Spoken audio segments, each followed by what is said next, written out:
देख देख जल्दी रिजल्ट आ गया होगा।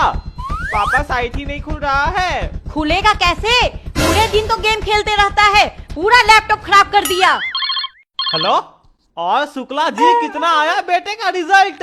अरे भाई साहब अभी तक साइट खुला ही नहीं है, जैसे रिजल्ट मिलता है मैं आपको कॉल करता हूँ। अरे नालायक, खुला कि नहीं साइट? हाँ पापा खुल गया। देख देख कितना है रिजल्ट। अरे अरे लैपटॉप बंद कैसे हो गया? पापा लगता है लैपटॉप डिस्चार्ज हो गया।